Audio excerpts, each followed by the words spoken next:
A voyage of discovery gone wrong leaves you stranded on a remote world. If you can survive and uncover the deepest mysteries, you might be able to find a way home.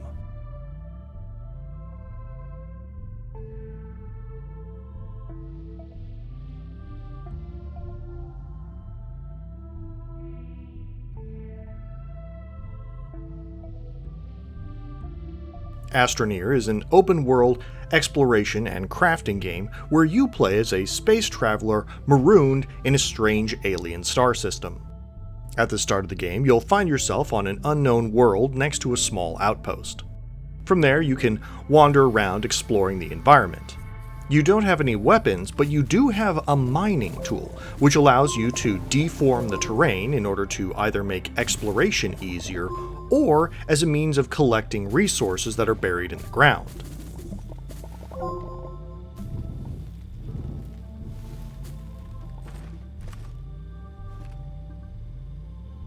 The game has light survival elements. You'll need to make sure that you don't run out of air, that you don't fall from too great a height, and that you don't get attacked by carnivorous plants.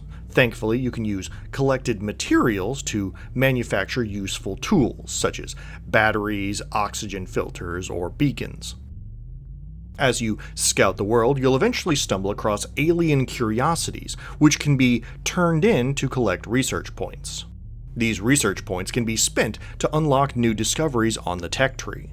You can unlock new additions to your mining tool, which makes excavation easier. You can unlock new structures, such as power generators, oxygen producers, or manufacturing facilities, which are useful for synthesizing advanced materials and building bigger structures. You can also unlock vehicles, which makes it easier to just get around the planet and explore, or transport resources from distant areas back to your base. Eventually, you'll even unlock spaceships, which can be used to travel between different worlds in the star system.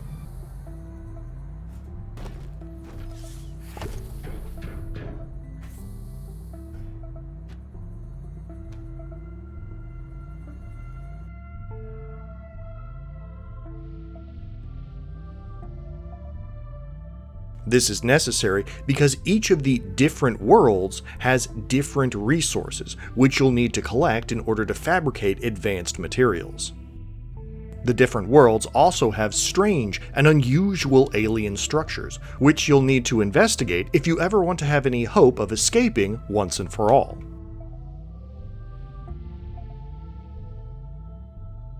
Now, one of the things that I really like about Astroneer is the pacing of the game. Exploring the environment allows you to collect resources and research materials, which you then bring back to your base so that you can unlock and build new equipment. And all that new equipment improves your capacity for exploration. For instance, early on, your mining tool allows you to collect resources, but you gotta be careful that you don't accidentally dig yourself into a hole or an underground chasm, and well, that wasn't good.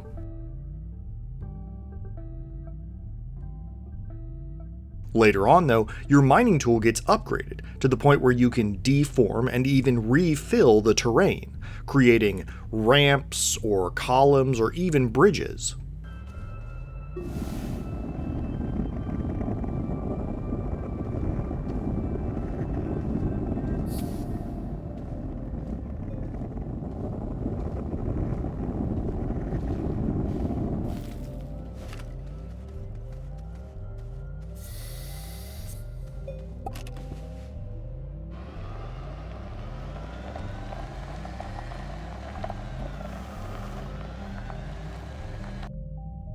You can also unlock more advanced excavation equipment.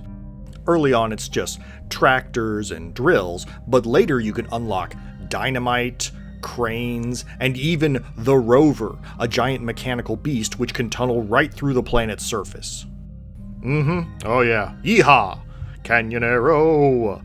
12 yards long, 2 lanes wide, Canyonero! The result is that making progress in the game unlocks more tools that make exploration more efficient and more functional, whether you're unlocking more advanced manufacturing facilities, or spaceships, or giant drilling machines. Now, one of the most impressive things about Astroneer is it has an incredibly intuitive interface for managing all your gear and equipment. Essentially, everything runs off a very straightforward socketing system. Your backpack, for instance, has 8 spaces on it and can hold a resource chunk in each spot. But if you want to organize your resources, simply pull them off and socket them into a storage container. Then, if you want to organize your materials, simply pick up the storage container and socket it onto a platform. Or if you want to transport those materials, pick up the container and socket it onto a tractor. Bigger and more advanced machinery requires more sockets and larger platforms, but the underlying principle is the same every time. And it's even more straightforward when it comes to power management. Your generators literally just have an extension cord mounted on the side. So if you need to power a device, grab the cord and just plug it in. And if one generator isn't doing it, you can just grab cords from different platforms and start plugging them together, like the world's ugliest surge protector. And I need to stress again, this is a universal system for all of your equipment, even vehicles. So managing your machinery is a very natural process of just connecting what you need to work with either sockets or power cords. Just be careful that you don't accidentally connect your hydrogen gas production to your smelting furnace. I learned that one the hard way.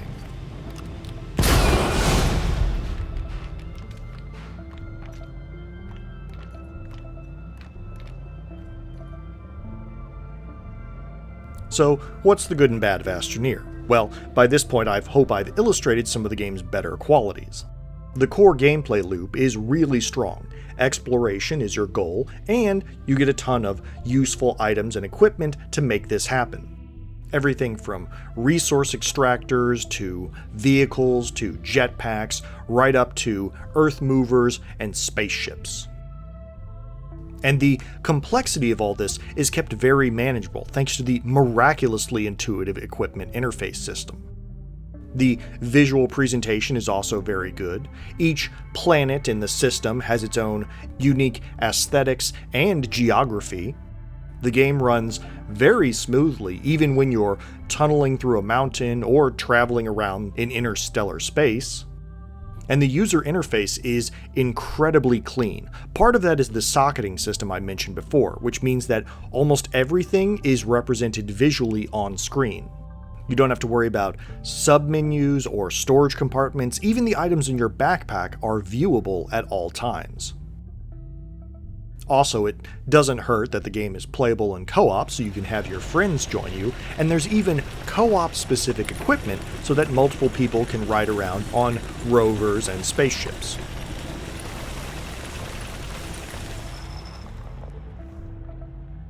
However, it should be noted that as much as I have praised Astroneer's pacing, it's not entirely perfect. Specifically, the last 10-15% of the game loses a lot of its momentum. Now, part of it is natural progression, that once you reach the highest tiers of the technology tree, the game's difficulty starts to plateau, because you have access to machinery and equipment that can tunnel to the center of a planetoid in just a few minutes. But part of it is also mechanical, in that in addition to collecting terrestrial minerals such as iron, copper, or quartz, you'll also need to collect gases such as hydrogen and methane from the atmospheres of the various planets. And the only way to do this is to build a condenser and then wait for the resources to be collected. And I mean, it's fine, you're free to go and do other things while this is going on, but it lacks player involvement. It's different from mining, where you have to be constantly out, actively looking for new deposits. Still, in the end, I had a lot of fun with it. I would give Astroneer 4 out of 4 stars, and my recommendation. Even if that last 10% does drop off somewhat, the path leading up to it is still a lot of fun. This is a great choice for anybody that likes games that are focused on exploration and crafting. Also, the game is amazingly approachable. The survival mechanics are very limited. You really only have to worry about oxygen. And thanks to its plug and socket construction system, you don't have to be an expert in progressive builds in order to master the game's manufacturing system. Just plug two pieces of machinery together and go from there. Alright, well, that's enough out of me. Till next time, I'll see you in the stars.